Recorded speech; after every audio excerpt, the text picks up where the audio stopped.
মহেশতলার ঘটনায় নজর রাখবো। চাঞ্চল্যকর খবর এবং অত্যন্ত মর্মান্তিক। ফের মহেশতলায় দুর্ঘটনার খবর। বেপরোয়া লরির ধাক্কায় মৃত্যু দাদুর, আহত তার নাতি। বজবজ ট্রাঙ্ক রোডে এক বৃদ্ধের মৃত্যু এবং তার নাতি গুরুতরভাবে আহত হন। নাতিকে সাইকেলে করে নিয়ে ফিরছিলেন সেই বৃদ্ধ। সেই অবস্থায় একটি বেপরোয়া লরি তাকে ধাক্কা মারে রাস্তায় এবং ঘটনাস্থলেই মৃত্যু হয় সেই বৃদ্ধের। চালক সহ লরি বাজেয়াপ্ত করা হয়েছে পুলিশের তরফে। আমরা দেখেছিলাম কয়েক মাস আগেই বেহালার ঘটনা, এখনো পর্যন্ত সেই ক্ষত শহর কলকাতাবাসীর কাছে স্পষ্টভাবেই মনে থাকবে। তারপরে আরও একবার এই রকম একটা মর্মান্তিক ঘটনা বজবজ ট্রাঙ্ক রোডের ওপরে।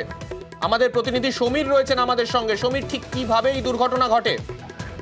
দেখো স্যার, আজকে স্কুল থেকে রামপুর কোয়ার্টারে যখন এলাকায় ওই একটি স্কুল আছে, বেসরকারি স্কুল, সেখানে যখন তার নাতিকে নিতে আসে দাদুকে, বেহালার পর আবারও মহেশতলা স্কুলে নাতিকে নিতে এসে দুর্ঘটনার কবলে পড়ে দাদু। তার সঙ্গে নাতিরও অ্যাক্সিডেন্ট হয়। নাতিকে সঙ্গে সঙ্গে এলাকার লোকরা ওকে ওখান থেকে তুলে বজবজ ট্রাঙ্ক রোড থেকে তুলে হাসপাতালে নিয়ে যায়। তারপরে ওখান থেকে যখন ওনাকে নিয়ে যায়, তারপরেই দাদু ঘটনাস্থলেই তার মৃত্যু হয়। তবে সঙ্গে সঙ্গে পুলিশ এসে, মহেশতলা থানার ঝিঞ্জিরাবাজার থানার পুলিশ এসে ওকে উদ্ধার করে বেহালা বিদ্যাসাগরে নিয়ে যাওয়া হয়েছে। ওখানে নিয়ে যাওয়ার পরেই ওখানে মৃত বলে ঘোষণা করেছে। লরি চালক কিছু পালাবার চেষ্টা করেছিল, লরি চালককে আটক করেছে বেহালা ঝিঞ্জিরাবাজার থানার পুলিশ।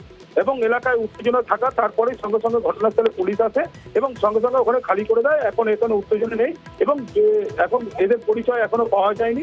স্কুলের আইডেন্টি কার্ড দেখেই পরিচয় এখন জানার চেষ্টা করছে এলাকাবাসী এবং পুলিশ।